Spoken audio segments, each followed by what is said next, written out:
হামজার পর এবার শেকরের টানে বাংলাদেশের জার্সিতে খেলতে রাজি হয়েছেন কানাডা জাতীয় দলে খেলা ফুটবলার সামিত সোম। বাফুফেকে সবুজ সংকেত দিয়েছেন ২৭ বছর বয়সী বাংলাদেশি বংশোদ্ভূত এই মিডফিল্ডার। বান্ডেল থাকলে প্রতি সেনমানিতে টাকা বাঁচবে। বিকাশ সেনমানি বান্ডেল কিনে জিতুন প্রতি লেনদেনে। কিছুদিন আগেই লাল সবুজের জার্সিতে অভিষেক হয়েছে ইংলিশ প্রিমিয়ার লিগ মাতানো হামজা চৌধুরীর।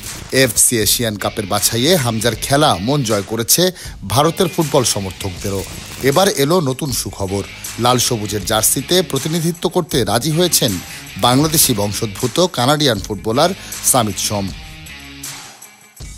সামিতের বাবা মা দুজনেই বাংলাদেশি, তাই তাদের পাসপোর্ট পেতে খুব বেশি সমস্যা হবে না বলে মনে করছে বাফুফে। তবে সামিত কানাডার জাতীয় দলে খেলার কারণে প্রয়োজন পড়বে ফিফার অনুমতির। চূড়ান্ত সিদ্ধান্ত জানাতে বাফুফের কাছে ২ সপ্তাহ সময় চেয়েছিলেন সামিত।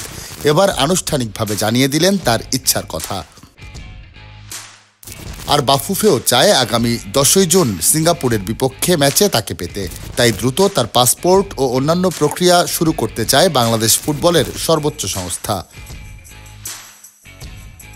সামিতের বিষয়ে বাফুফের সহসভাপতি ফাহাদ করিম চৌধুরী বলেন, সামিত সোম নিশ্চিত করেছে, আমার সঙ্গে সরাসরি যোগাযোগ হয়েছে সামাজিক যোগাযোগ মাধ্যমে। উনি ইচ্ছা পোষণ করেছেন বাংলাদেশের হয়ে খেলতে। এখন পাসপোর্ট করতে কোন প্রক্রিয়ায় এগোতে হবে, কতদিন লাগবে, এসব জানতে চেয়েছে সে। সামিত বাংলাদেশের পরবর্তী ম্যাচগুলোর বিষয়ে আমাদের থেকে জানতে চেয়েছে। কানাডার প্রিমিয়ার লিগের ক্লাব কালাভরি এফসির মিডফিল্ডার সামিত খেলেছেন কানাডার অনূর্ধ্ব ২০-২১ দলের হয়ে। এছাড়া দেশটির জাতীয় দলের হয়েও ২টি ম্যাচ খেলেছেন এই ফুটবলার।